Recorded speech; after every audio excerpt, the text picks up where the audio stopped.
Hello and welcome back to OnAir Airline Manager, everybody. And well, if you're looking for a challenge, this is the right place for you because today we're going to cover off the survival mode. We're going to take a look at the different aspects you need to be aware of and what it's all about. And the way we're going to do that is jump right into the deep end onto the hardcore server, the Thunder server. But before I do that, everybody, just a reminder to please go ahead and smash that like button down below. You've been doing a fantastic job. The YouTube algorithm is absolutely loving it, so please continue to do that. I really appreciate it. Also, how about consider subscribing? It costs nothing at all except just a little bit of self-respect. And let's be honest, we all give away a little bit of self-respect on a Friday night after a few beers. Anyway, with that said, let's take a look at survival mode.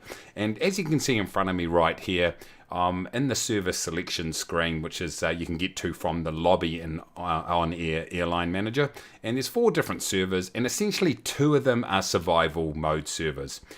You've got Stratus and you've got Thunder, and straight off the bat I'll explain the difference between these 2 servers, and it is that in Stratus you can use AI pilots to conduct flights, but in Thunder you have to fly all the flights yourself. No AI pilots can fly flights for you. That's the main difference between the 2. There are a few other slight changes, but that's the main one. So what we're going to do is create a company here in Thunder, and then we'll take a look at some of the restrictions that are put on you when you decide to go into survival mode. So it just makes things a little bit harder.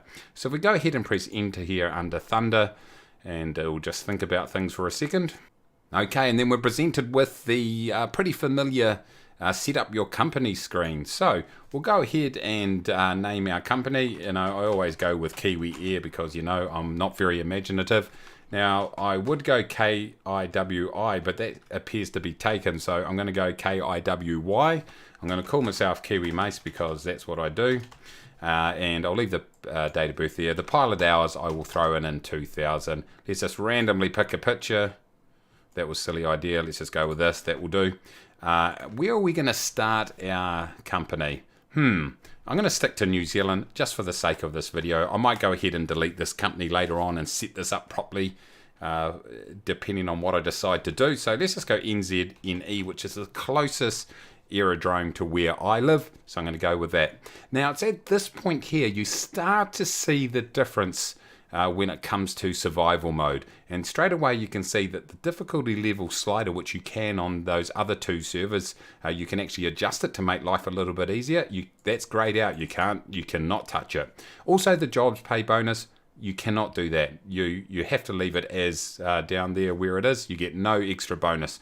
So there's a couple of sliders right there straight off the bat that you just can't touch. So you can see down the bottom here that it says activate survival mode. That's automatically on, so you must be in survival mode. Now, just a note to say that you can always jump out of survival mode. You can disable survival mode, but once you disable it, you can't go back into it for a company. So just be aware of that. So let's go ahead and create our company right now. Okay, once we create our company, we are presented with the lobby screen. And by the way, here goes where you go and change the your server. You can actually have a company on all 4 servers, so if you want to. I've got one on 3 of the 4 servers at the moment, including this one. So you can go ahead and change world, and you can that's how you change your server. But anyway, you click on the good old play button, and it will take you into your company. The company dashboard, very familiar for those of you that have been playing OnAir Airline Manager. One thing straight away I'm going to show you is you start with $10,000 in cash. So that's all you've got. You've got no free aircraft. You've got nothing like that. You've got 10k cash, and that's it. So you don't start on those big figures like when you play on the other servers with 70k or 150 or whatever it is. You start with that, and that's all you've got. So what I'm going to do is I'm going to go into general settings up here, or global settings, and this is really where we can work through the main differences with survival mode. And as you can see right here, it's grayed out the area that survival mode affects. And it says right here, not enabled in survival difficulty mode. So let's talk through each of these right here. I'll show you where in the program it's affected. So straight away, you've got instant transport player and instant transport employee. Now, I don't have an employee, but I'll show you what it means from a player point of view. If we go up to employees, this is where you are, or I am in this case. And if I go to manage, You'll see right here, if I press transport, now this is stuff you've probably done before, and let's say I want to go to Wellington, NZWN, and if I say start transportation, it says right here, it's going to take me 1 hour, 32 minutes to complete. Now, I have no choice over that in survival mode. You must wait the time to transport yourself. It's the same for an employee if you want to transport them somewhere else. But in those other servers, you can actually click that button to say instant transport. So if I did this right now on one of the other servers with that activated, they will instantaneously go to the airport that I've told them to go to. So in survival mode, that you can't do that. The next thing here is the check ride difficulty. And so basically, you've got it set to real and you can't change it. So you do the hardest difficulty when you carry out your check ride. So that's going to do things like it's going to be a longer check ride with more maneuvers that you've got to do during the check ride time, and a higher chance to get more difficult maneuvers. So basically, once again, no flexibility there. You must do the real difficulty level. Next thing here is a minimum aircraft renting time. There's no flexibility there. Basically, there is no minimum aircraft renting time in survival mode. Next thing, job pays bonus. We've talked about that. It stays right down at the lower amount. There's no bonus, basically. Simple as that, 0%. The next one is instant cargo and passenger loading.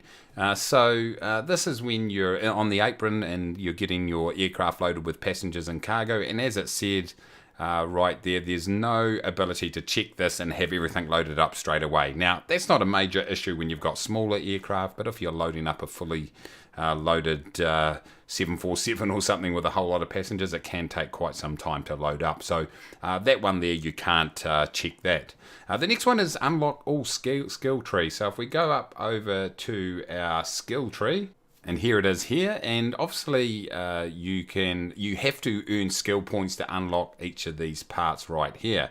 Now you do have an option, as it said in the global settings right there, to unlock this entire tree in one of those other non-survival servers, which means you get access to all these little perks. Well, in survival mode, you can't do that. So you've probably seen a pattern develop here where it basically stops you using a lot of the little perks and help options in the program, and that's exactly what survival mode is designed to do. It's all about adding an added level of realism, really. The next one here is disable employees' rest. So you can't do that. You must rest them, remembering that once they start their first flight of the day, they are on duty for 14 hours. 9 of those they can fly. And then they must rest for 8 hours. Well, in survival mode, that rest time is mandatory. If you check that box on one of the other servers, you can get them flying 24 hours a day, basically. Okay, now we're on to don't force time in sim, which you can't check.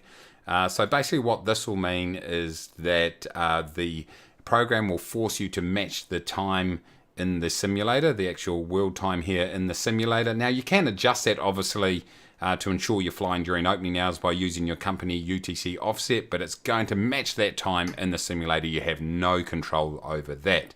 The other one there is pretty self-explanatory. Disable landing penalties. You have no option to do that. You will incur landing penalties as normal. So there goes a bit of an overview of what the different options are that basically you don't have any control over. So it certainly adds just that bit of difficulty to your day-to-day operation. Now, one thing I would say about employees, by the way, and if we just go up here to the world and go to hire employees. So when it comes to employees, here we are on the job market, and you might say, well, AI pilots can't fly. Why do we need them? Well, you can still hire co-pilots for those aircraft that require those, and you also need flight attendants and mechanics. So that's why you're still going to have access to the job market. So that's just one thing to be aware of also. The final thing I want to go through, everybody, is the leaderboards. And this is one of the great things about the survival servers, is that there's actually an ongoing leaderboard for each of the servers. And here they go right here. So there's 6 different leaderboards.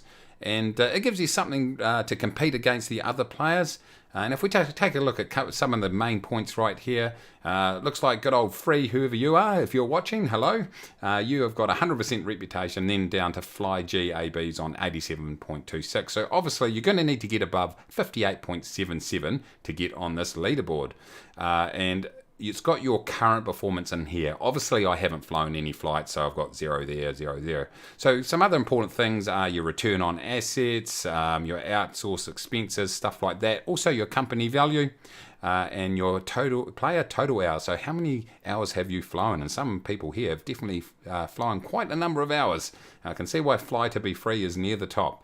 And the final one right there is player cruise hours. So it just logs all of that sort of stuff. So if you're the sort of person with a little bit of a competitive spirit, you can jump on here and see if you can work your way to the top of the leaderboard. Okay, the final thing here, everybody, is a virtual airline. So if you're looking for a more social sort of approach, you can go ahead and either create a virtual airline. So you just put in the airline name, your airline code, throw a picture up there if you want to.